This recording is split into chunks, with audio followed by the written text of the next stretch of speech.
What's going on, everybody? Welcome to the Health is Hard podcast. I'm your host, Dr. Matt Eichler, and I'm here to help you cut through the noise and find the strategies that actually work for building a stronger, healthier, more resilient you. As a seasoned chiropractor, fitness junkie, and founder of Element X Health and Fitness, I've seen firsthand how confusing and overwhelming the health and fitness landscape can be. That's why I've made it my mission to simplify complex concepts, bust myths, and provide you with actionable tips you can start using today. Each week, we'll dive into topics like optimizing movement, building muscle, bouncing back from injuries, managing pain, managing your mindset, and so much more. Whether you're looking to level up your nutrition game, fine-tune your fitness routine, or just feel better in your own skin, Health is Hard is here for it. I'll do my best to make even the most challenging topics engaging and relatable. I'm hoping you'll be learning, laughing, and leveling up your health every episode.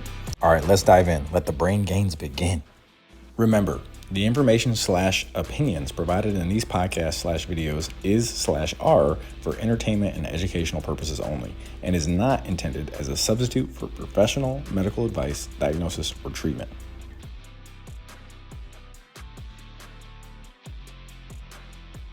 And we're back, episode 2. Thanks for joining me, Dr. Matt Eichler. Health is Hard. We're back with another episode. Today, we're going to be talking all about the details of stress, how stress really is at the root cause of so much pain and anguish and disease and discomfort. And we're just going to dive deep into it, okay? So we touched on it a little bit in the previous episode, the introductory episode. But now I want to just dive deep because I think it's super important to really understand this foundational aspect of health and understanding why we find ourselves in the predicaments we find ourselves in. And you have to trace back and peel back the layers and figure out what's the root cause of a lot of these issues. I've done that research, and I've definitely dove deep into the layers of the onion here. And I have found that stress, whether it's physical, chemical, or emotional stress, it's at the root cause in somebody's pain, symptoms, sickness, disease, you name it. And I'm just going to hopefully help get you equipped to deal with the environment around you and to just better navigate health habits and even expectations. There's a few different people that have influenced the field of stress physiology and understanding the science of stress and how it affects our systems and our bodies and our health. And a couple of those guys are Selye, who I think a lot of times people in the scientific community will kind of consider him the godfather of stress physiology and understanding stress and its impact on the human body and the human psyche and everything.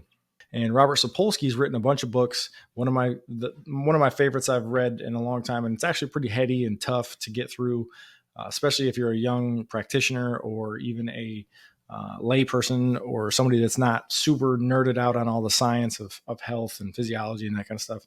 And his book's called Why Zebras Don't Get Ulcers. And he's written a couple newer ones lately called Behave, and a few other ones. But anyways, Sapolsky is another great resource. He's on a bunch of podcasts here and there.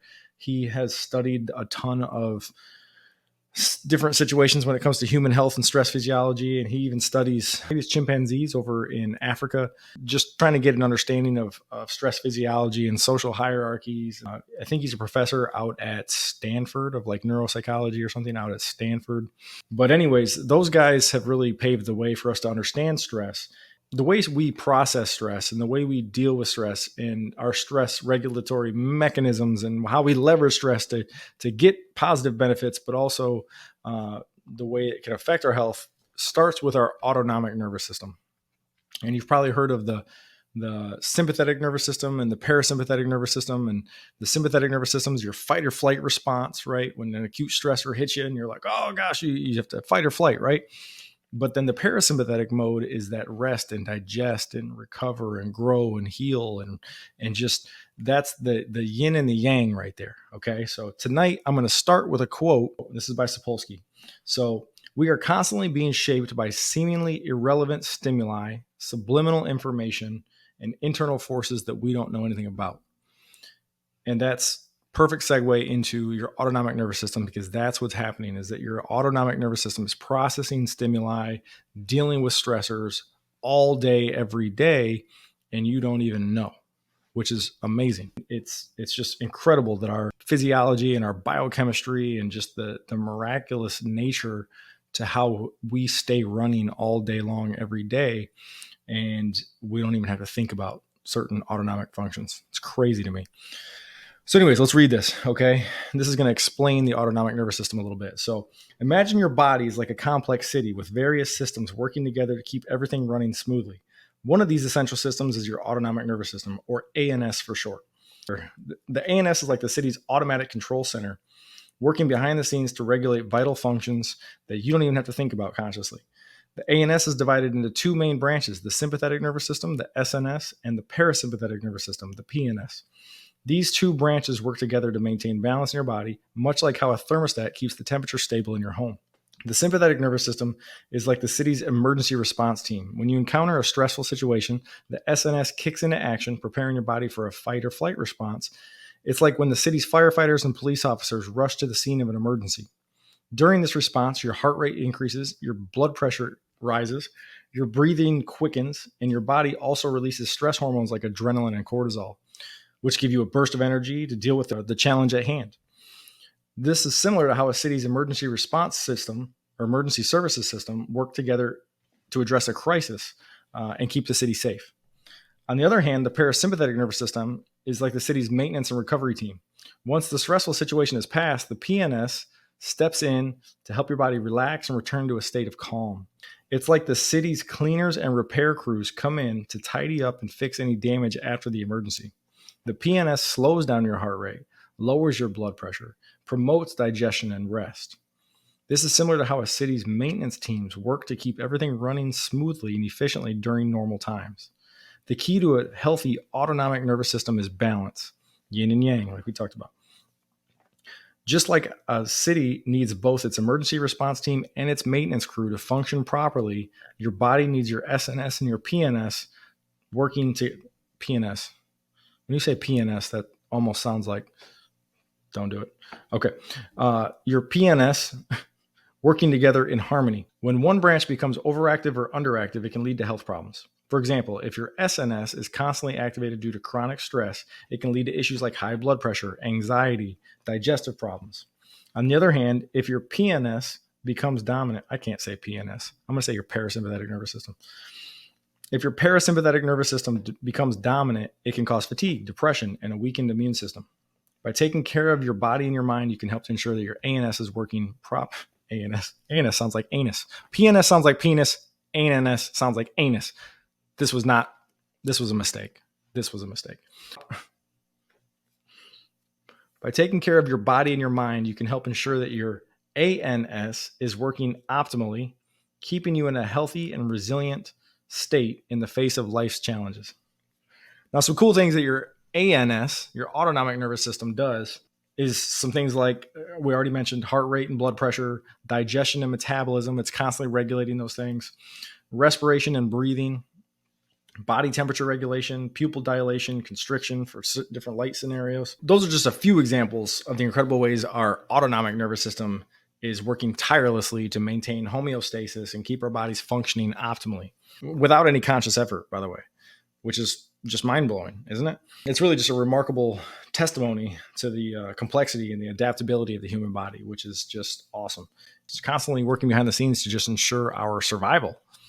So we're going to talk about some damaging effects of chronically elevated stress in those three different forms that we mentioned in the first podcast. So physical, chemical, and emotional stress. When we understand that those are the things that contribute chronically over time to declining health, we also have to understand that those are the mechanisms by which we develop chronic disease.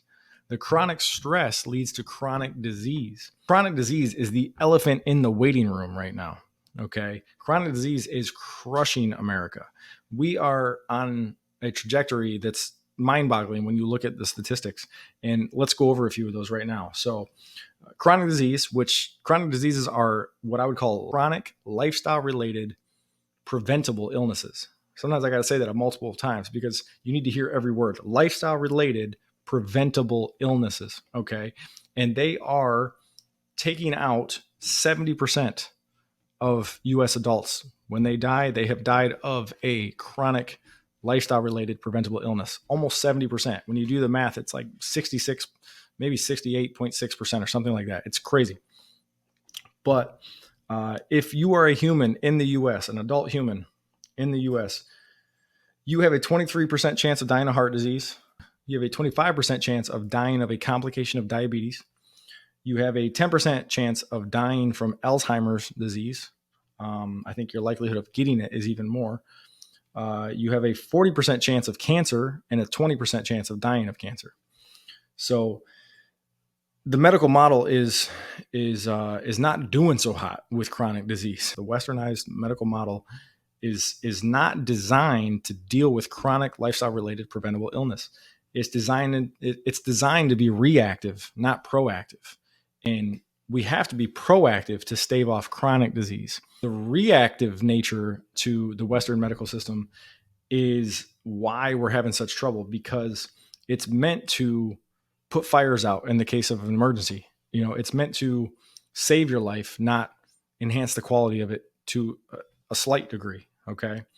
Now, I guess there's probably some exceptions to that, but for the most part, our medical system is fantastic at emergency type medicine, but not so good at lifestyle type medicine. Not so good at all, actually. And that leads to kind of this mismatch between the way we handle health challenges and the way our physiology actually is. And you can't just take a pill for every ill. There isn't always a potion or lotion or pill that will fix your situation, because your situation is lifestyle related. This Western pharmaceutical medical system has almost conditioned us to think there is a pill, potion, or lotion for every ill. And, we can just take a pill and it'll go away. And that is 100% reactive. And it's leading to a ton of people being on medications, potentially for the rest of their life, because it's managing symptomatology. It's not actually addressing the cause of anything, right? So you can see how this is maybe a profitable business model, but not actually trying to cure people or to help people or to enhance their quality of life. So some statistics on drugs. 48% of US adults are on at least one drug, at least one prescription drug, or have taken at least one prescription drug in the last 30 days. Okay. 24% of those use 3 or more daily. Okay. Or have taken 3 or more in one specific day in the last 30 days. Okay. And almost 13%, 5 or more. Almost 13% use 5 or more daily prescription medications. That's unbelievable to me. It's bonkers. We really need to understand better those stressors that we've mentioned. So the physical, chemical, and emotional stressors. Let's dive into those and let's figure out what are some of the most common ones. I'm going to drop some knowledge here and there, or some tactics and some strategies as to how to deal with some of them, but really just want to get more of an understanding of them tonight. I really want you to understand what some of these insidious little stressors are that are creeping up on you, and that you might not necessarily realize that are at the root cause of your health issues, and or maybe not yours, but a loved one's, or you're bound to know somebody, considering the statistics, that has a chronic lifestyle related preventable illness. Okay. So first one we want to talk about here is the physical stress. And this is kind of my wheelhouse. I focus on people's physical stress day in and day out as a chiropractor, a busy chiropractor, and a health and fitness coach, personal trainer. Now, when I say physical stress, sometimes people are like, okay, well, what are you talking about? When I think of stress, I think of emotional stress only. I think of like, all the things I got to do and the anxieties and whatnot. Physical stress is huge. Okay. How many people right now have chronic lifestyle related preventable arthritis? A lot of times arthritis, there's genetic components, there's different joint stressors chemically and hormonally, and just, a whole bunch of different things. However, there's a ton of physical illness that's chronic lifestyle related and preventable. Okay. And let's talk about the macro stressors first. So macro stressors, physically are things like, a major car accident, a major trauma, some sort of major injury that results in maybe broken bones, torn ligaments, those kind of things, sports injuries, torn ACLs, and major traumas when it comes to that category. A lot of those things we can't really do much about. They happen to us. Sometimes they're freak accidents. Now, of course, if you're better suited to deal with them, if you're better prepared, if your tissues are more robust and you do encounter some of those, you're going to have better outcomes. You're going to be in a better place than if you didn't have some general health to your tissues to begin with. And we're going to talk about that more as we go. But a lot of these major physical stressors, the macro stressors, there's not much we can do about them. And we have to just do our best to, one, be in a state where we could absorb those traumas and injuries better. But also, once we accumulate some of those, or we have one specifically, we need to deal with it appropriately. We need to do our best to seek, the medical attention that we need, and then, thoroughly resolve that issue. And a lot of times people just think that once their pain starts to go away, that they're fine. But there's so much dysfunction that can stem from injuries. The most common, what makes you the most probable for a new injury is a previous injury. So basically, once you've injured tissue, it's never, ever the same ever again. And sure, it can heal to a pretty solid degree, but a lot of times those tissues are never the same. So those stressors, if they're not dealt with, in the acute situation, then they can lead to potentially micro stress. And micro stress is what we're going to focus more on in this podcast, because those are the things that creep up on us. Those are the things that we can do more about. Those are the things that we can control more. And there's totally a way to minimize them. And if not minimize them, then we can also, we can build a robustness, a resilience to them. Okay. So physical micro stress are things like, like chronic sitting, repetitive motion, inactivity even would be a micro stressor. And these are things that fly under the radar sometimes, but I'm going to just highlight some of the ones that I think are the most pervasive and the most problematic for most people. So the first one here is a lack of quality, comfortable, and restful sleep. Now, I know that sounds like it might not necessarily be a big physical stressor, but it actually is, because it leads to a lack of physical and mental cognitive rejuvenation. And that leads to a lot of issues downstream, just day to day in our physical life, and, not having rested, rejuvenated tissues for certain tasks just starts us off in a bad situation. So that would be probably one of the main micro stressors that people deal with on the daily. And obviously just trying to get better sleep is the way to resolve that. So, there's a number of different sleep hacks. We might talk a little bit more about them later in the episode.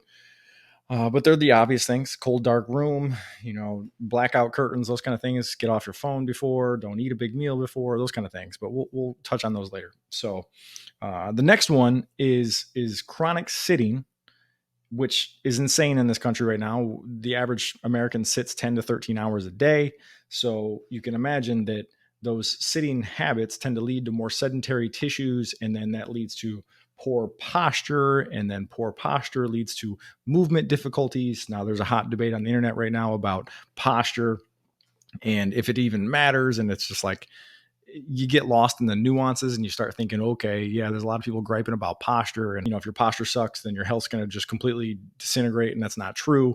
However, posture is kind of a window to your mechanical life. Posture is your starting point for how you're moving. And that's how I always explain it to people. And I actually kind of equate it to like your orthopedic vulnerability. So it's the way you start, how you move, and how you move is typically how you get hurt or injured, especially with these little repetitive micro movements, repetitive strain injuries, those kind of things. So those postures sometimes lead to, and sometimes don't, but most of the time do lead to improper mechanics. So that would be the next micro stressor, would be using just really disadvantageous mechanics when you're going to lift something, or you're going to move something, or you're carrying something, or even in the gym, when you're using certain mechanics in the gym. You're just going to find that if your posture and your mechanics aren't good to begin with, well, then you're going to lead to tissue stress, micro injuries, tendinitises, those kind of things. So I would say that's one of the next micro stressors here that are really just messing with people. And kind of a piggyback off that would be unbalanced repetitive motion. So let's say let's say you're working on an assembly line and you're constantly having to toss something this way all the time. For audio listeners only, I was pushing something to the left. But when you're doing that repetitively and you don't balance it out and tend to utilize those tissues in the opposite direction, well, then you're going to end up with an imbalance, which is going to lead to micro stress and strain when you move, which is going to lead to maybe a overburden of certain tissues, underburden of other tissues. So it's just kind of common sense here, right? Now, we don't have to get into the nuances of, oh my gosh, the research doesn't say that this directly relates to this, but we're using common sense. We're just having conversations here, okay? We're not going to back everything up with 7 peer-reviewed papers that, miss the forest for the trees type of thing. So, but the next stressor I would talk about here is actually inactivity. So the fact that you're not moving enough, like I said, super sedentary culture, we don't move enough. We sit 10 to 13 hours a day, and that tends to decondition the tissues and your muscles and your joints and your connective tissue and all that stuff that needs movement to rejuvenate and needs movement to basically maintain its health. Okay. Something that comes to mind right now, and I'll try not to rant too much here, is spinal discs. So obviously as a chiropractor, that's my wheelhouse. But when we don't move enough, there's a process called imbibition that's just not getting done. Imbibition is basically the way your discs take up nutrients and take up healing stimulus and blood flow and those kind of things. And they have to move to do that. They don't have a fantastic blood supply, so they have to move to do that.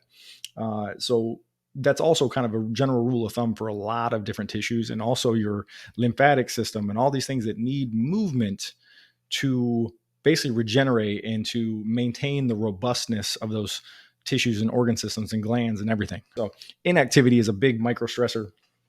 And this is probably a good point considering I was already talking about it, to talk about joint degradation and like wear and tear. Again, that's my wheelhouse. I deal with it all day, every day. I see it in the office. I see the results of it on radiology and exams and x-rays and MRIs. And, joint wear and tear, I always explain to patients that it comes from 3 different things for the most part. And I've got research to back this up. But the first one is trauma. Obviously, when we have major traumas, the tissues get damaged. Sometimes we create compensation around those traumas and those tissue insults and all of that. And that's the main source of speeding the degenerative process. The next one would be excess movement. So I always say there's 3 things, and I'll hit them real quick for you. Trauma, excess movement, and not enough movement. Okay. So, but just to talk about the excess movement, when we overburden the tissues, especially in an unbalanced fashion, this is where I like to talk to patients about knee replacements. And a lot of times how you'll see one knee go way before another knee. Those knees are the same age. They should wear out at the same pace if we just naturally wear out to begin with. Well, no, there was probably a micro mechanical stressor overburdening one of those knees as compared to the other one. Now, how would that happen? Oh, it might be like an alignment issue or maybe a mechanical discrepancy from side to side. Now, I'm not saying alignment as far as, your body's supposed to be in a perfect alignment and symmetrical all the time. It's not the case. Everybody has little deviations and whatnot all the time. However, there's plenty of scenarios where you may overburden one side of your body compared to the other. And sometimes that may be because of some faulty alignment from the ground up or from the top down, like pelvis down, that kind of a thing. So that can definitely happen. Excess movement can create excess wear and tear. That's kind of obvious. But a lot of people don't think about the lack of motion causing wear and tear as well. When we don't move enough, those, as I was just explaining, those tissues, they don't get the stimulus that they need to basically rejuvenate and maintain their robustness. And they don't get exercised. They don't get challenged enough to actually become better or maintain their stability and their robustness. Okay. So those would be the 3 things that lead to joint stress and wear and tear. It would be trauma, excess movement, and not enough movement or too little movement. And I actually find that more people come to see me and I can trace their issues back to inactivity or sedentary living more so than they do with excess. And it's not even close, actually. People come to see me because they're not moving enough most of the time. So I say use it or lose it, but don't abuse it, right? Use it or lose it, but don't abuse it. You need to be using optimal mechanics with things and doing things intelligently and lifting smart and all of that, especially in the gym, right? Slow, controlled contractions when you're doing any kind of strength training, balanced training when you're hitting both sides of your body. And you just understand that you need to balance what the stimuli going to certain sections and postures and all that. Okay. So we'll move on from physical stress. We'll go into chemical stress. Okay. So chemical stress, macro stressors. Let's think about what macro stressors would be. And first thing that comes to mind is like some sort of major poisoning or illness or infection or those kind of things. So I'm thinking of like carbon monoxide poisoning. It can be very severe, very fast, like a venomous snake or reptile or something bites you. Severe infection, like where to a point where you become almost septic and go into shock, and things that are almost life threatening, and even like a major reaction, like a allergic reaction. We've heard a lot about the cytokine storm throughout the last few years. So those are major reactions, macro chemical stressors to our system that can be life threatening sometimes. And again, the medical model is great at handling those things if you can catch them in time. But there's not much you can do about those things. Those are acute incidents, random situations that happen. And your body, the more robust your body is to begin with, the better it will deal with those things. But you really just have to rely on proper treatment once they happen. You have to be more reactive in those situations. But we can be proactive at handling the micro stressors. Micro stressors, when it comes to the chemical category here, are all kinds of things. And just off the top of my head, some things like poor nutrition, certain toxicities and deficiencies, and even like side effects of drugs and those kind of things. But let's hammer down on a couple of the most common ones. And the first one, you might not think of as a chemical stressor, but it absolutely is. It's dehydration, right? How many people are dehydrated? So many people that come to see me in the office and I deal with as far as clients are dehydrated. And dehydration doesn't mean that they're just not drinking water. Sometimes you need to get the appropriate electrolytes. You're not getting the right minerals. You're not getting the right stuff to keep you hydrated. So that's a huge one. So obviously, do your research and figure that out. And I'll have some strategies towards the end here that are helpful. But let's move on to the next micro stressor, and I would call it environmental microtoxicity.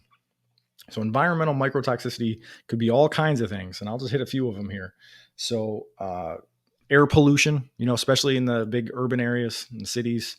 If you're around super industrial areas, there's probably all kinds of junk in the air, and it's important to try to cleanse the air around you as best you can. A lot of that's out of our control. Those things are just things that we need to be aware of and find detox mechanisms and those kind of things to help deal with pollution and whatnot. Next would be endocrine disrupting chemicals, EDCs. Okay. These are everywhere these days.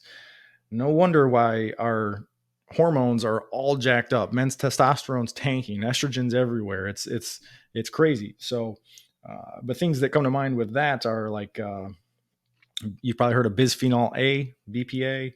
That's an endocrine disruptor. There's things like phthalates. It's another one. I read a book. What was his name? Dr. Anthony J. He wrote a book called Estrogeneration about all the different estrogenic compounds that we come into contact with, all kinds of estrogen promoting plastics, and phthalates are a big one that he talks about. Parabens are in all kinds of beauty products and shampoos and stuff like that. So those can all have an effect on our hormones, and people just don't think about that stuff. So super important to keep those in mind when we are dealing with a lot of stress burden. Okay. Because these are chemical stressors that a lot of times fly under the radar. You're not going to feel all of a sudden when you've been exposed to one of these things. It's usually a chronic buildup over time. Heavy metals. Heavy metals is another one, like lead, mercury, cadmium, even iron. Iron can build up. Iron overload is a very common situation that it's not easy to test for. It's not easy to get any doctor to look into it, but it's very much a problem for many people. Most of the time when we think about iron, we think of deficiency. We think of anemia and those kind of things. But iron overload can absolutely be an issue. But even if you were underloaded on some of these metals and minerals and those kind of things that you need, well, that would equate to a deficiency, and those deficiencies can be a microstressor to your system as well. But a couple of things about iron, we'll talk more about it at some point, but donate blood once a year, every couple of years. That's a good way for your body to have to rejuvenate its own blood, get some of that stuff that's already in you out, and make your whole system have to recover from that. It would almost be a positive stressor to have to recover from, just like exercise or something like that. We're going to talk about all that here in a minute. So, of course, support all your other detoxification pathways. Adequate hydration, fiber intake is really important. Chelating agents like cilantro, chlorella, spirulina, those kind of things are chelators that help get heavy metals out of your body. To what degree, it's hard to say, but of course, consuming those kind of things is probably going to benefit your health. So good to keep that in mind. Last one I'm going to talk about is just EMFs, right? So electromagnetic fields, electromagnetic frequencies, those kind of things. We're exposed to a ton of that these days. I mean, I've got all kinds of stuff coming at me right now, and you have to just be on your game to help buffer some of those things, because we just live in a chemical stressor soup. We really do. I don't know a ton about electromagnetic frequencies and fields and those kind of things that as far as health effects, but I want to learn more. I know Dr. Joseph Mercola, controversial guy, but I've read a lot of his things over the years just because I'm open-minded. And he wrote a whole book called EMF'd. It's on like my list. I just want to read through and really start to get more of an understanding as far as how toxic some of that stimulus can be. So the next one I want to talk about is just poor nutrition. This is an obvious one. A chemical stressor would be poor nutrition. Putting bad things, well, I'm not going to say bad. I think good or bad foods is context dependent. Of course, there's some foods that probably just aren't good for you in any situation. We don't want to label certain foods as good or bad, even though I think we know there's a good chunk of foods out there probably aren't good for you, okay? But poor nutrition, leads to inflammation, leads to not getting the necessary nutrients that your body needs to recover and thrive and do all that. And also, I think probably the most important or pervasive or detrimental chemical stressor when it comes to nutrition is just overconsumption, right? It's just excess calories, and usually in the form of processed foods like processed carbohydrates, sugars, processed oils, and those kind of things that are in all the processed foods, making them hyper palatable, making them super easy to overconsume. And then we end up in a place where we have an excess, a calorie surplus, and it stacks on body fat, which leads to all kinds of things over time. That's just a mess. So, as just a precaution, I would just stop consuming any kind of sugary beverages and sodas and those kind of things. If you have to opt for the 0 calorie or the sugar free, those kind of things, there's a lot of people that would say, oh, the artificial sweeteners are as worse for you than the sugar. And I disagree. The jury's still out on a lot of the artificial sweeteners. The aspartame has gotten a bad rep. There's people that will defend it to the death, and there's people that would say, don't touch that stuff with a 10-foot pole because of a handful of different opinions. The research doesn't seem to measure up as far as the, proof that it's super bad. I think there's been a lot of rumors and talk about cancer with aspartame and maybe even sucralose. I know sucralose hasn't really been demonized for much more than affecting your gut microbiome, and nobody really knows if it's in a good or bad way. So for the most part, I would opt much more for those artificial sweeteners than I would for sugar, right? If it comes down to a diet Mountain Dew or something, and that regular Mountain Dew has 80 grams of sugar in it versus a decent little load of aspartame, I would definitely opt for the aspartame instead of the 80 grams of sugar. It's kind of like you're almost guaranteeing you abuse your insulin mechanisms, your pancreas and all that by hammering that much sugar, as opposed to maybe some unknowns with the aspartame and whatnot. But anyways, still probably not a good idea to drink any of that stuff. However, if you're going to opt for one, I would opt for the non-sugar situation. Basically, because the sugar is just going to lead to insulin resistance over time. I mean, it's not going to happen in a one-off situation, but over time, chronic usage, chronic bombardment of your system with sugar is going to lead to some pretty ill effects, especially if you end up insulin resistant and you go down this diabetes train or got diabetes track. No good. Trust me, diabetes is not a disease you want. It's horrific as far as what it does to all the other organ systems, and you're pretty much guaranteeing yourself a rough go. So let's dive into the emotional stressors. So when people talk about emotional stress, this is usually, actually, when people just talk about stress, usually they're referring to emotional stress. And sure enough, it can be, quite a tough situation when you think about the mental health status in this country and around the world. I think depression just jumped over back pain as far as the leading cause of disability worldwide. unbelievable. I'd have to corroborate that and confirm that, but I think it did. So mental health is a huge issue, and emotional stress is obviously a huge player.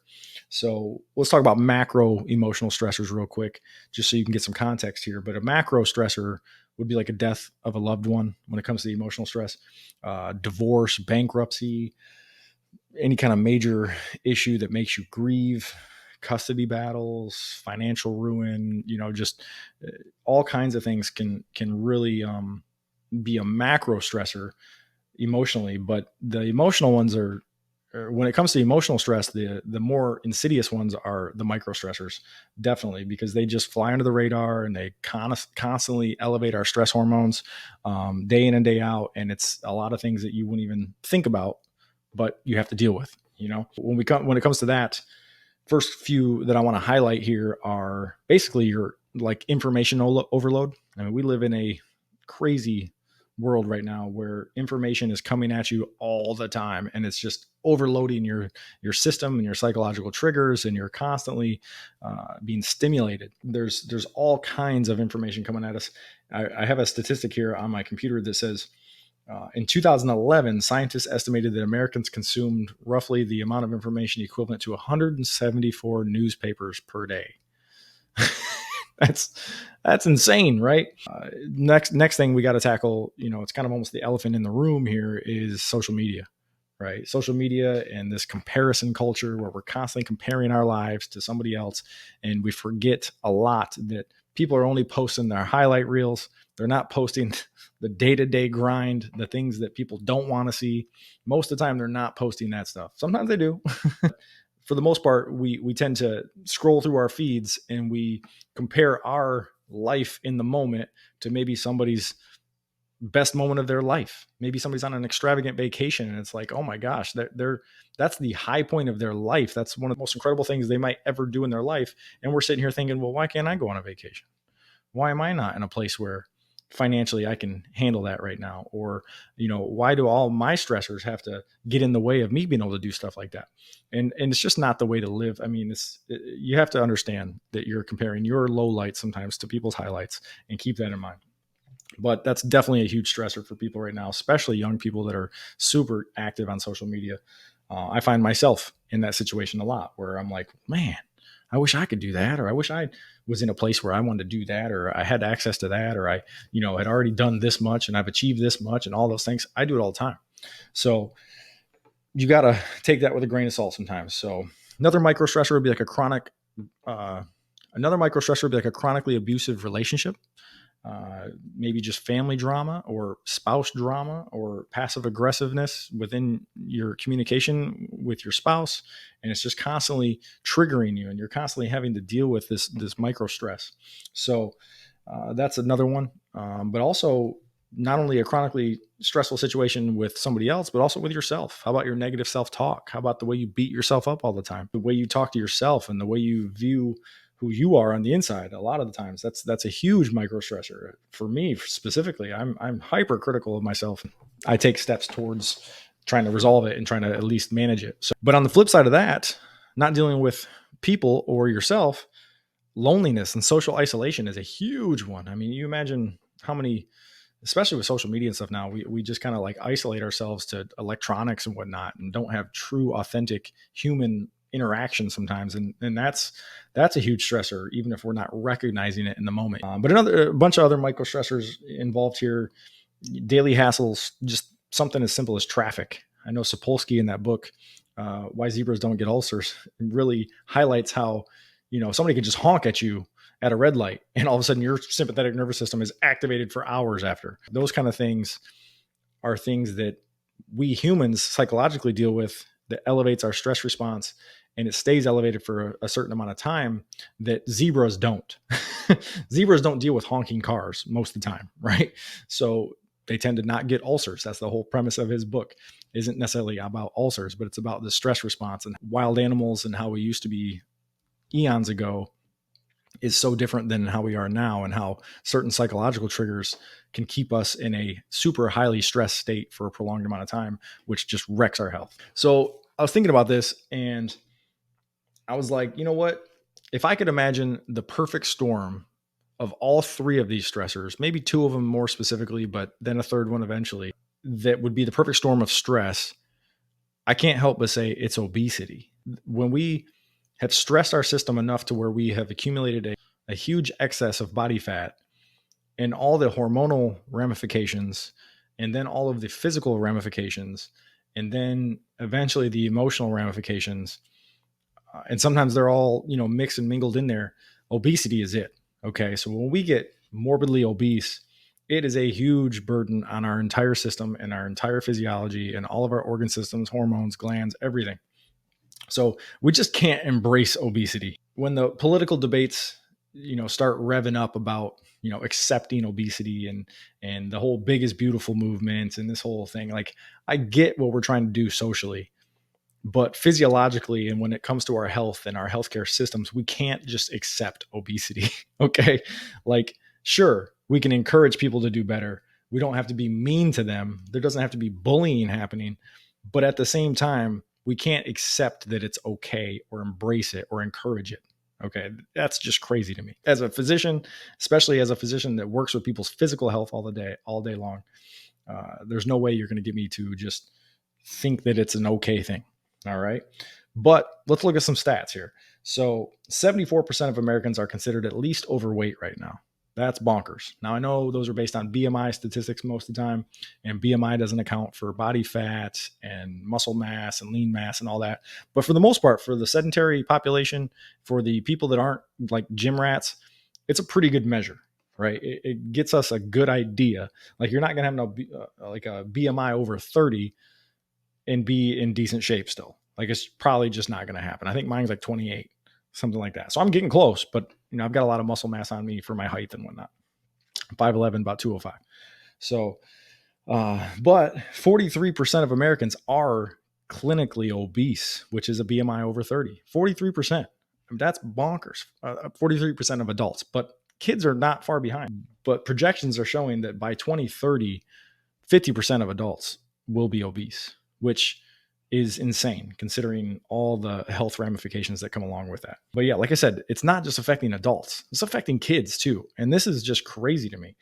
And I actually had to dig for this research here. And actually during the pandemic, during the whole COVID kerfuffle, obesity rates in children aged 5 to 11 jumped almost 10%.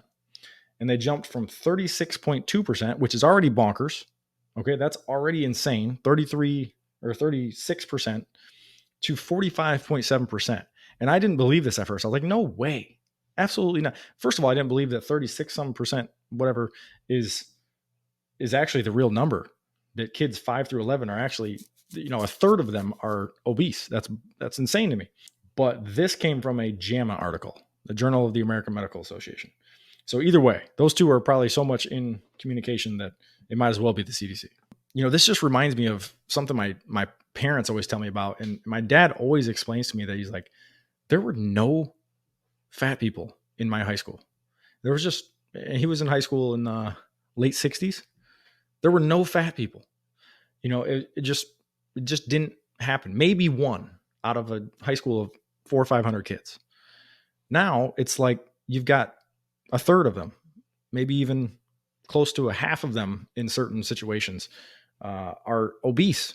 And that's just like sad, because now we have to figure out like a lifelong recovery process, or they're just kind of doomed to a really low quality of life, physically, chemically, emotionally. It affects kids emotionally like you wouldn't believe. You have to understand that. So it's super sad. You see it on social media all the time. Like they show pictures of like beaches in the 70s and the 80s, and there's like not a single overweight person out there. And it's like, what is that? So this is a relatively new phenomenon.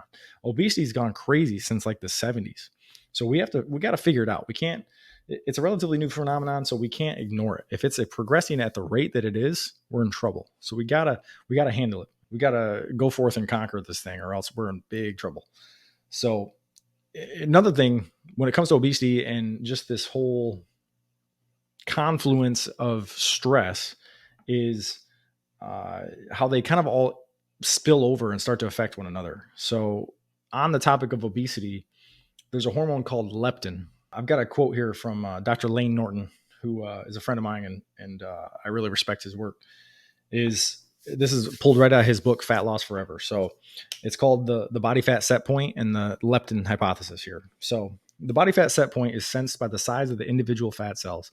As the cells start to shrink during an energy deficit, and the adipose cells reduce their secretion of leptin. This reduces metabolic rate, calories out, increases hunger, calories in, and tries to drive the body back towards the set point by swinging the body's caloric balance to a positive direction. During a calorie surplus, fat cells expand and leptin secretion increases, which increases metabolic rate, decreases hunger, and drives calorie balance in a negative direction to bring the body back down towards the body fat set point. The defense of set point is so powerful that even after a prolonged diet, your body will fight to bring back your adipocyte size, adipocyte's a fat cell, to within a nanometer of its original start point months previous. And that was Lane Norton from Fat Loss Forever. So I kind of put a little synopsis out. In English, that means that the theory of the body fat set point suggests that each individual has a natural level of body fat, and their body tries to maintain that.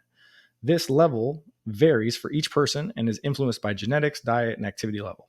The hormone leptin plays a major role in controlling the set point, similar to a thermostat controlling the temperature of a room. So leptin is super involved in the hormonal mechanisms of fat accumulation and hunger and satiety and those kind of things.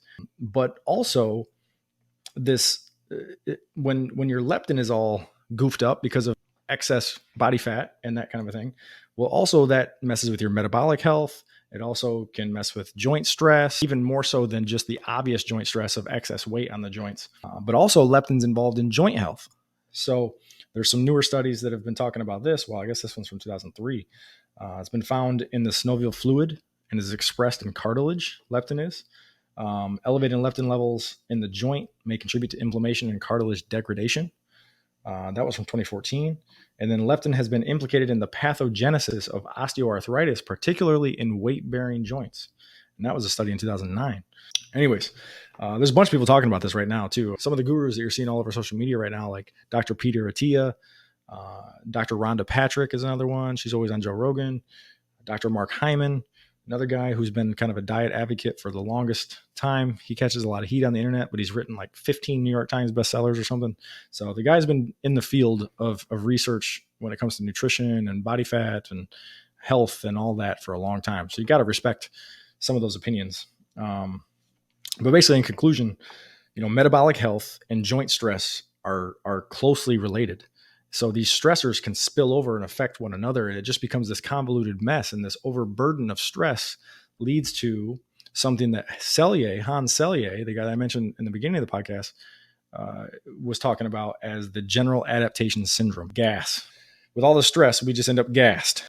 General adaptation syndrome is just explaining how we adapt to stress.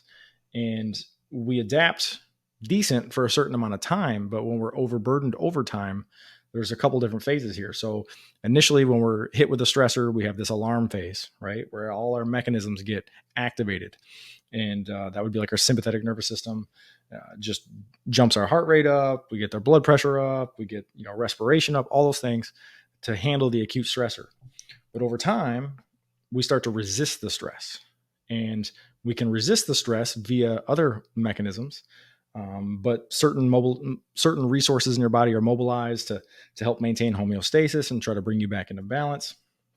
And if there's a prolonged stressor, then we got to find that happy medium where we're dealing with the stressor, but we're also not overburdening the system. That's your resistance, your body's kind of resilience to the stress. And there's a great analogy as far as like imagining a cup, and imagine that the water in the cup are the stressors, right? And our cup's only so big. So as the stressors accumulate, if they get closer to the top, they start to spill over. And once we spill over, we've hit that exhaustion phase. This is where we really start to have problems. It's when our cups get too full, they overflow, and then we got problems. So, what can we do about having a full cup? There's a lot of different ways to look at this because our cups typically are all pretty full these days. As I'm explaining here, we live in a stress soup all the time, physical, chemical, emotional. So when our cup's full, we obviously need to look within the cup and see what we can eliminate. what we can get rid of? What are the stressors that are not serving us that we can do away with? And there's definitely plenty of those, but for the most part, most of those stressors are just daily grind stressors that we're not going to be able to just eliminate. In the media, they sometimes try to give you stress relief tactics. And of course, some of those things are good-willed and can be helpful. But for the most part, if we're not building capacity to deal with the stressors, then we're kind of just doomed. All right. We have to proactively, not reactively, build resilience to stress. And that's basically building a bigger cup. As we have to adapt to the daily stressors of modern life, we need bigger cups. We can't just stay in the same place. So how do you build a bigger cup? And the way you build a bigger cup is by building resilience. And by building resilience, you actually are leveraging sometimes some stress to better deal with stress. And they call that eustress. So Selye and Sapolsky, the guys that I've studied as far as the stress goes, they talk about this concept of eustress. And there's a difference between building resilience and eustress, but also eustress tends to be one of the mechanisms that you can use to build resilience.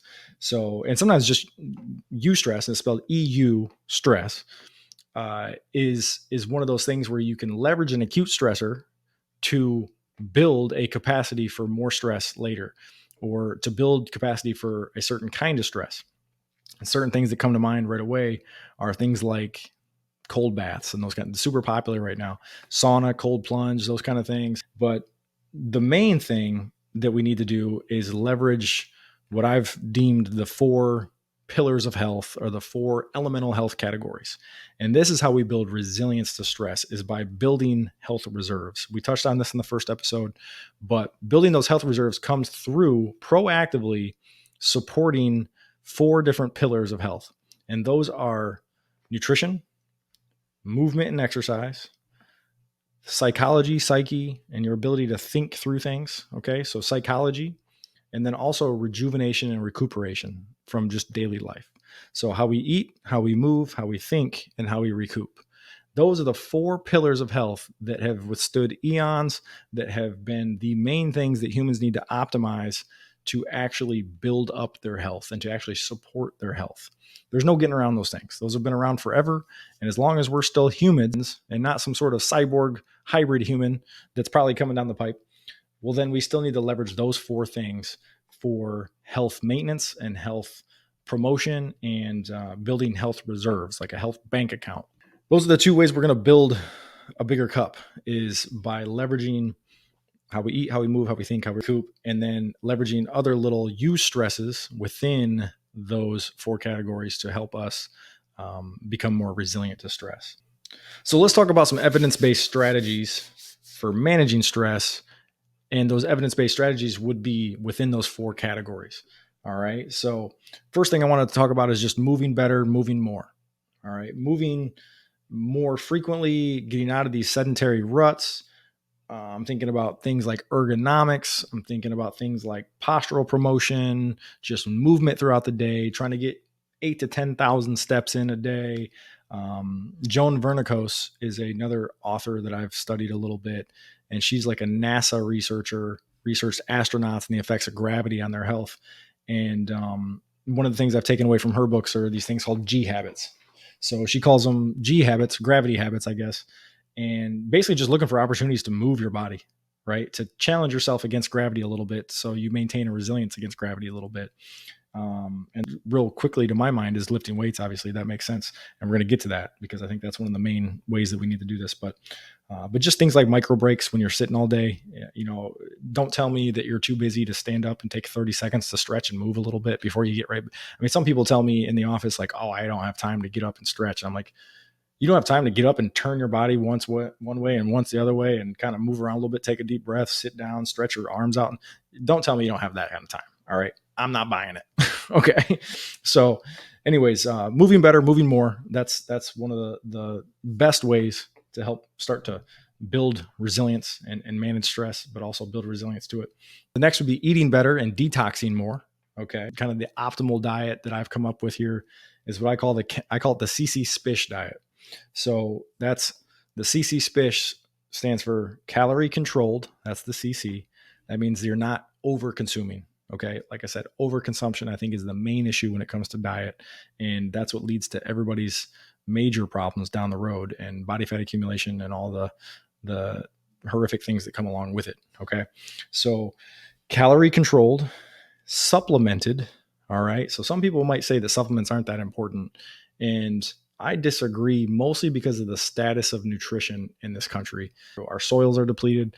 Things are all jacked up in the processing process. Agriculture is all jacked up. We hyper process everything and we lose a ton of the nutrient value. So I think supplementing almost a requirement if you want to maintain your health. First couple things that come to mind are like vitamin D, magnesium, zinc. Sometimes we consume so much wheat that a lot of times the wheat products tend to minimize the ability to absorb certain minerals and stuff. So there's a good handful of supplements that I think are almost a requirement if you're not eating the appropriate foods that have those nutrients in them. So CC Spish, the PISH stands for paleo-ish. Okay.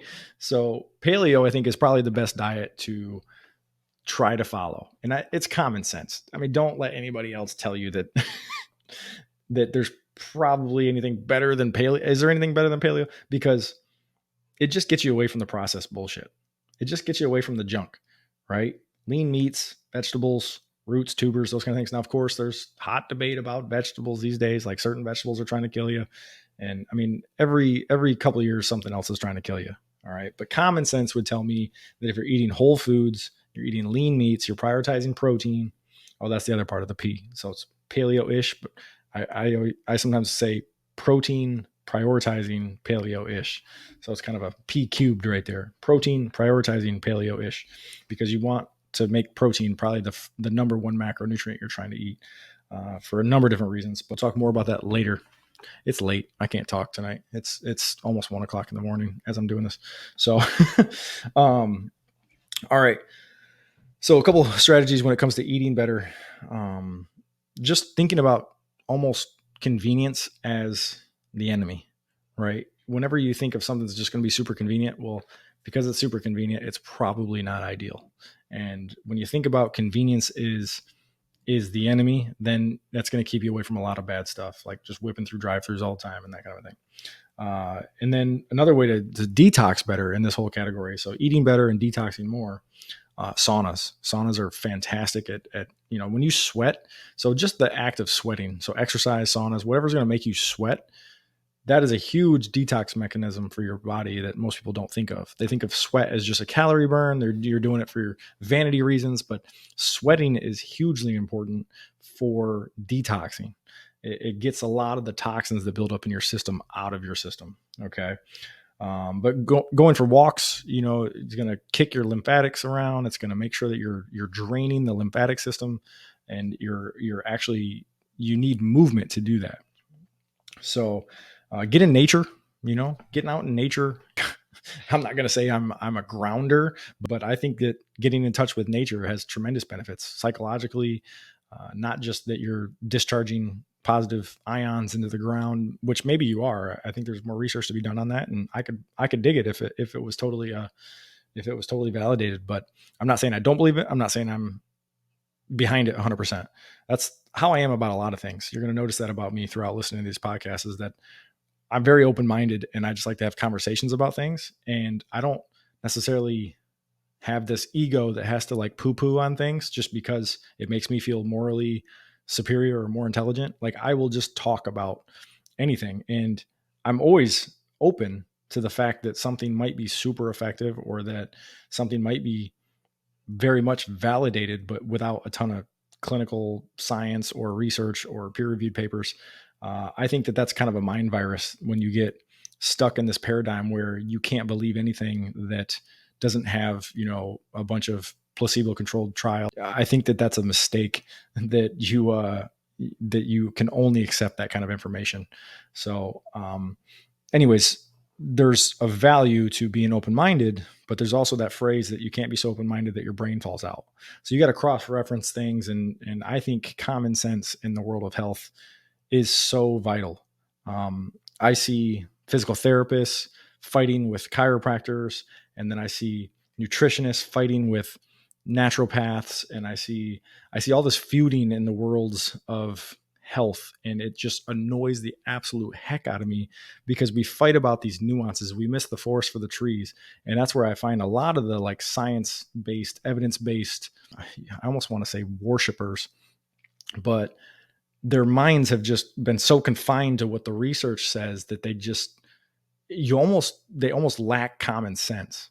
And I very much stay steeped in the research and stay steeped in the evidence. However, I realize that there's limitations to that. There's limitations to how studies can be done. How often do you hear something is just now validated in a paper that people have been doing for 50 years? It's like we don't have time. We're going to completely collapse in on ourselves if we have to wait for a paper to say something's valid, especially when it comes to the world of nutrition and obesity and chronic disease that's just going off the rails. We don't have time to wait for all these studies. We don't have time for these certain things to get funded to be able to do this study and do that study. It's just not going to happen in time. We're going to we'll be extinct before we have enough research to get us past some of these health challenges that are glaringly obvious and are in our faces right now. So that's my little tirade on that. I guess I went off on a bit of a tangent there, but the next topic here, we're still talking about detoxing. So another way to detox would be get appropriate minerals, electrolytes, hydration, right? Hydration is huge. Water. We have to have water to get a lot of junk out of us. So let's move on from eating better and detoxing more to thinking better and recouping more. Okay. So a couple things here. Before we dive into the next category here that I want to talk about, let's just hit a few things here that I think will help with the mental health and also our body's ability to recover. So this is kind of the last couple categories there. So eat better, move better, think better, recoup better. I'm kind of combining the think better and recoup better here. And the first thing when it comes to thought processes and mental health, we got to be lifting weights and exercising. I mean, come on. This is getting blatantly obvious now. When you have physical challenges to overcome, and then you do that regularly, it builds mental resilience. It builds a handful of different things within you. But you'll talk to anybody that consistently lifts weights, and they will tell you that it helps their mentality and their mental health tremendously. I mean, there's no getting around it. Like, there might not be a tremendous amount of research on it right now, and I think there's a few studies here and there, but lifting weights helps your mental health. Make no mistake about it. I actually think that lifting weights 2 to 3 times a week and just getting appropriate exercise 2 to 3 times a week in general should be a prerequisite before anybody can be prescribed psychotropic drugs, like uppers, downers, whatever it is. Okay. I think that diet and exercise should be at least talked about, if not a prereq, before you can get a prescription for a Zoloft or a anti-anxiety or a SSRI or those kind of things. Okay. And those have all kinds of problems with them. And Dr. John Rady, MD from Harvard, did a study, and he wrote about it in his book, Spark, which I read probably a decade ago, a great book about mental health and exercise and the effects of exercise on your mental acuity and all these different things.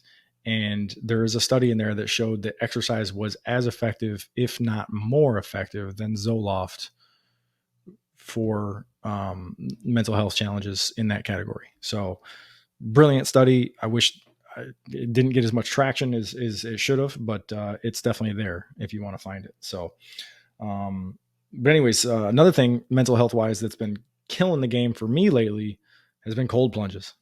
And I know it's kind of like this annoying thing that you see all over social media all the time, but I cannot help. I just did one right before I started this. Cannot help but notice a huge mood boost when I get out of a cold plunge. And I think the estimated time, Huberman's always talking about it, that you need is about 11 or 12 minutes a week. So I typically do 3 sets of 4 minutes to cover my bases. And sometimes I'll be in there a little longer if it's not quite as cold. Some people are crazy, man. They go down like 40 degrees. That's insane. I think the main benefits in one study showed that from 50 to 59 degrees is all the colder you need to go, which is pretty cold. I mean, you get down to 50 and it's pretty cold.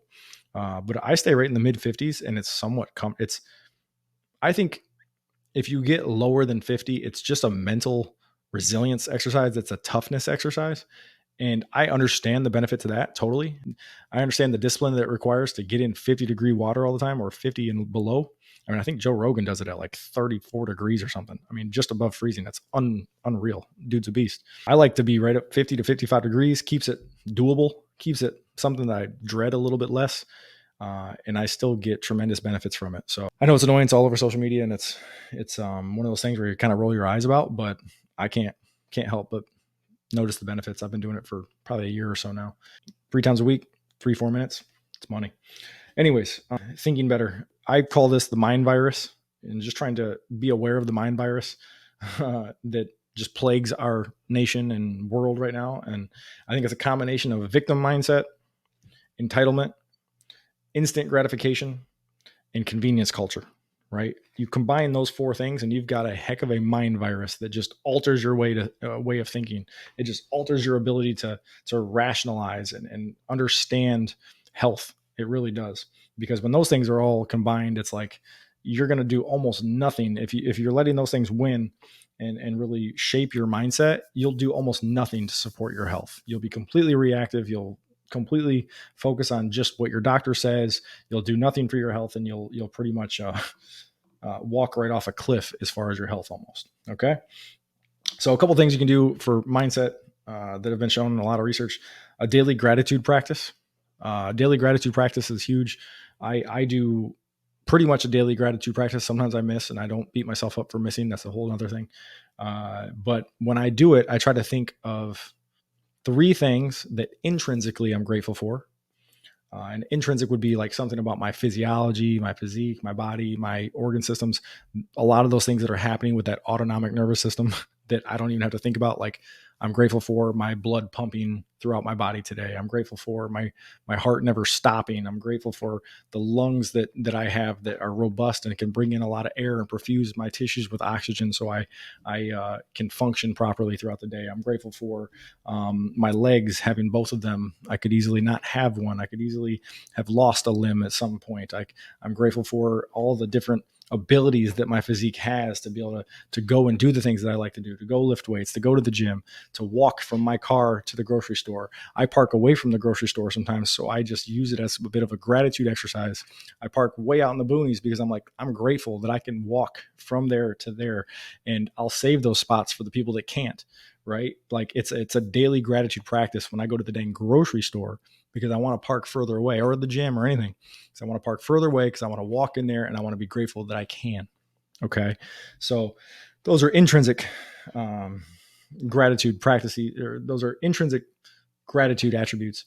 But then I try to think of 3 extrinsic as well. And those would be things about my environment. Those would be things that I've attained, I've achieved, people in my life, family members, my dog, my house, the roof over my head, my car, all these things are things you can be grateful for. And I try to mix it up and be grateful for different stuff all the time, but you can't deny how gratitude is the attitude.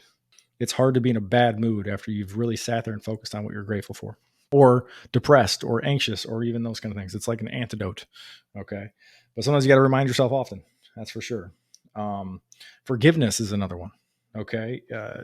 I had a mentor that was big on forgiveness. He would write forgiveness letters, and he encouraged me to write forgiveness letters and then burn them. That's kind of a practice that I've heard of a lot of self-help gurus explain. But forgiveness is a big one, and you have to always remember that it's not for whoever you're forgiving or whatever situation you're forgiving. It's for you. It's for your peace of mind. It's for your sanity. It's for your ability to let something go and not be a burden in the back of your mind all the time. So forgive and forget, or forgive and maybe you don't have to forget. Maybe forgive but don't forget. That's fine, but forgive, right? Practice forgiveness. It's huge. Next one, creative hobbies. I have a theory, and Hans Selye does talk a little bit about creativity in his first book, but I think creativity works on your mental health in ways that we don't understand, but is very valuable. So figuring out a way to be creative, whether it's music or it's a painting or it's writing or it's even if it's social media or something. Now that gets a little hairy because I think social media is it's hard to maybe have a social media hobby that doesn't eventually become a bit of a detriment somehow. But even if you enjoy making cool videos and reels and TikToks and stuff, like that creativity aspect, as long as you don't buy too much into the validation that you get with the responses and the likes and the comments and stuff, I think that could be a creative outlet that's good for people.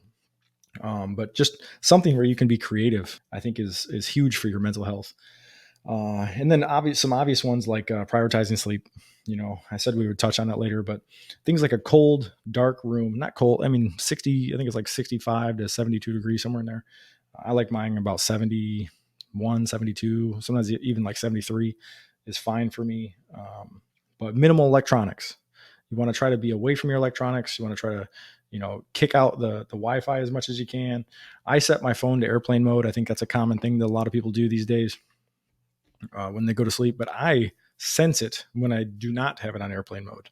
I don't get as good a sleep when it's not on airplane mode. Call it placebo, call it something, that I've cooked up in my head, but I can tell. Sometimes I forget to put it on airplane mode and I don't get as good a sleep. Or sometimes my girlfriend might be out and about with her friends or she's working or something. And I'm trying to go to sleep and I can't put it on airplane mode because I want to have access to it. If, there's an emergency or something, I don't get as good a sleep, hands down. It's just how it is. So I've noticed that after being an N of one experiment with myself, the signals, the EMF, something is messing with me with my sleep, especially because I have my phone close to me, not really close. I try to keep it on a nightside table, but further away from me. So it's not like right there by my head, but I do notice it when it's not on airplane mode. That's one way to help with sleep. Hey self-healthers, if you're looking to level up your wellness game, you've got to try Curable Premium CBD products. Their top-notch CBD is derived from the finest American-grown hemp and undergoes rigorous testing for purity and potency. Whether you're seeking relief from aches and pains, better sleep, or just a greater sense of calm, Curable's got you covered. Head over to drmatteicler.curable.com where you'll be able to access their clinical line with higher potency products. I personally use their topical creams all the time and with my patients all the time. People love it, and I've never found a topical pain cream that's as effective. And I've been in the pain game for a while now, like a decade. I also love their tinctures for stress, anxiety, and sleep too. Shoot over there and snag some. Again, that was drmatteicler.curable. Curable spelled Kuribl. Again, Kuribl. So drmatteicler.curable.com. Alex Hormozy lately has been talking about putting your phone on grayscale. There's a way to do that, and you can convert it over to grayscale, and then it becomes much less addicting and much less like pulling you towards it all the time. So when you put it on grayscale, there's something with the colors and all of that really decreases your. I think there's research on it actually. I've heard him say it in a podcast that it decreases the average person's phone usage by an hour a day, which is pretty considerable considering I don't know, the average screen time is probably like between 2 and 3 hours or something like that. So if you could get a third of that back, I mean, that would be huge for your mental health, I imagine. But also like that gives you more time to dedicate towards other health habits and maybe you sleep longer and that kind of thing. So anyways, lots of things to talk about there. And we're just barely scratching the surface on this one, but the ultimate eustress, if I had to pick one thing, and I talked about this in the previous episode, if I had to pick one thing that I think is the most effective resilience builder that's going to basically facilitate all the other resilience building categories, it's strength training. Okay. I'm not biased just because I've done bodybuilding in the past and I've been lifting for 20 years. There's so much research and it's obvious how much it helps build resilience to stress. Now, most of the time we're thinking about that just from a physical perspective, and 100% it does that, right? Maintaining your body's ability to stay strong under the stimulus of gravity, to be resilient to gravitational forces because of strength, stability, the mobility required to be stable, the stability required to be mobile, all those things is built via strength and strength training.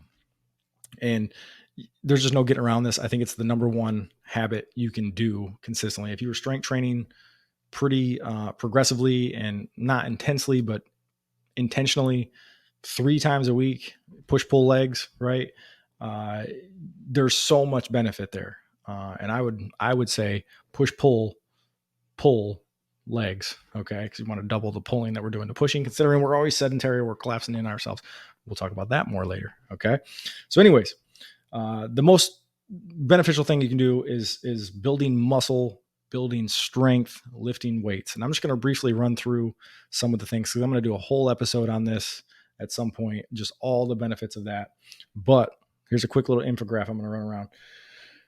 Health benefits of improved muscle size and strength, improved stamina and performance, improved sleep, improved mobility, improved flexibility and balance, decreased risk of injury, improved posture, improved pain management or better pain management, preservation and control of chronic diseases like diabetes, obesity, arthritis, even depression, may reduce or prevent cognitive decline, increased bone density and strength, leading to reduced risk of osteoporosis, improved mental resiliency and sense of well-being, and increases the survivability of nearly all injuries and illnesses.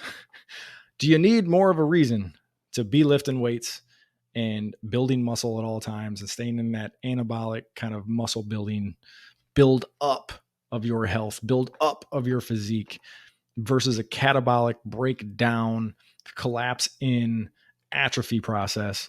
I think that's a perfect metaphor for health, is kind of the build up versus breakdown. If your build up efforts are outweighing your breakdown natural mechanisms, then you're going to be in a better place. And I think that's common sense. I think that's obvious. Now, don't get it twisted with all the build up hacks. You know, if you're pumping a bunch of steroids to build up, you're probably creating a bunch of breakdown as well at the same time. So it needs to be in a balanced, homeostatic, healthy way, not leveraging a bunch of roids to get just super jacked, right? Which I understand is very tempting for a lot of young men these days. So basically, we're going to wrap it up here. The important takeaways are we got to take health into our own hands, all right, before we just can't anymore. It's just the health of this country is just completely collapsing. And it's because of these stressors that we have to deal with day in and day out, and our lack of attention to proactively building resilience, just reactively handling symptoms. We need to proactively be building up our health, proactively building resilience to stress. And that happens through a number of different mechanisms. We talked about a bunch of them. Okay. We also have to think about this whole idea of moving from theory to practice, right? If you knew better, you'd do better, but people don't. So we got to figure out your own situation and why it's hard for you to build health habits. So if you knew better, you'd do better. Well, a lot of times you don't. So why? Right? What are your psychological triggers? What are your roadblocks to building healthy habits? That's got to happen on an individual level. It's different for everybody. I've worked with lots of patients, tons of patients, thousands, and clients and everything. And it's different for everybody. There's patterns, of course, but for the most part, you got to do some intrinsic inner work and figure out where your roadblocks to building healthy habits are. And you got to start knocking those roadblocks down because your life depends on it. Doing things that are beneficial for you that you know are, but don't seem to fit your daily go around, your daily routine, your daily grind. You got to figure out a way to program them in. You just have to.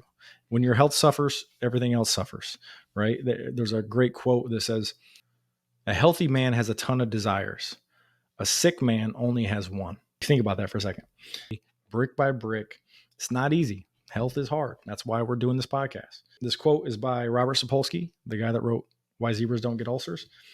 And the quote goes, "In a world of stressful lack of control, an amazing source of control we all have is the ability to make the world a better place, one act at a time."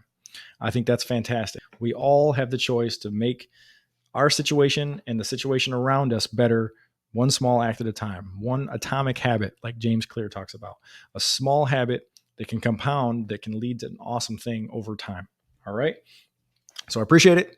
This is Dr. Matt, encouraging you to take your health into your own hands and stay resilient, my friends.